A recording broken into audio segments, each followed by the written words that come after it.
The second part of 6.1 that we're going to do is just simplifying rational expressions. To do this, what we're going to do is just simply see if things factor down. If they factor down, then we can kind of use division and cancel things out. So if we take a look at number 5 here, you'll notice that the numerator is a monomial, therefore can't really factor that. So we're just going to leave it the way it is. But if we look at the denominator, you'll notice that a 3 and y to the third can be taken out, and you're left with 2y minus 1. Now, based on how we simplify before, the 3's will cancel out. And then y squared means that there are 2 y's, and y cubed means there are 3 y's. So 2 y's will cancel with 2 of these, so that will be left with 1.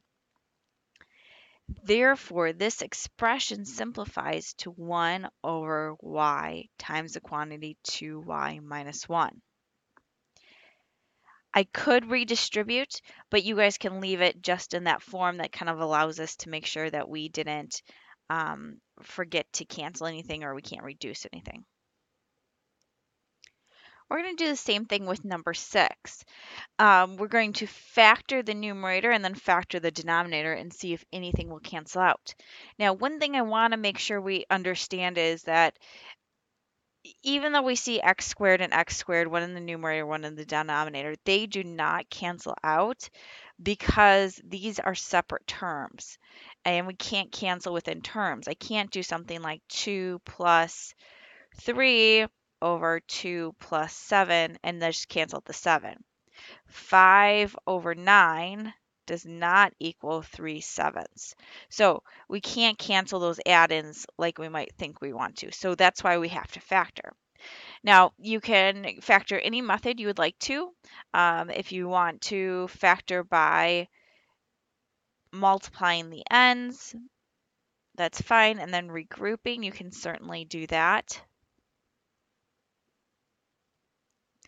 So then I'll take out a 5x, and we're left with x minus 1. I'll take out a negative 1, be left with x minus 1. We're going to get 5x minus 1 times the quantity x minus 1. I'll do the same thing with the denominator. I'll get 3x plus 7 times the quantity x minus 1. The x minus 1's will cancel out, and so 5x minus 1 over the quantity 3x plus 7 will be my simplified answer. Couple things to look out for when you are doing these types of problems are like what we're going to see in 7 and 8. First of all, you can just see with number 7 that in the numerator we have x plus 5, but in the denominator we have 5 plus x. Be aware that you might have to use the commutative property for some of these. Again, this is like the quantity x plus 5, so this will cancel with that completely, so our answer is 1. In number 8, if we use the commutative property here in the denominator, it's negative x plus 5, which unfortunately isn't the exact same thing, but you'll notice that it's very similar. So what we can do is we can take out a negative 1, and now do you see how those cancel? So it's not 1, but negative 1. Again, these are a couple things that you'll see in your homework, so you just want to keep an eye out for.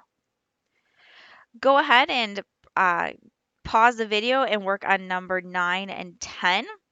And actually, I'll show you 11 real quick. So go ahead, pause the video, work on these 3, and I'll put the answers up, and then you can restart to make sure that you got it correct. So go ahead, take a minute, and double check those answers. If you do have any questions, you can certainly ask me before you go ahead and start on your homework 6.1.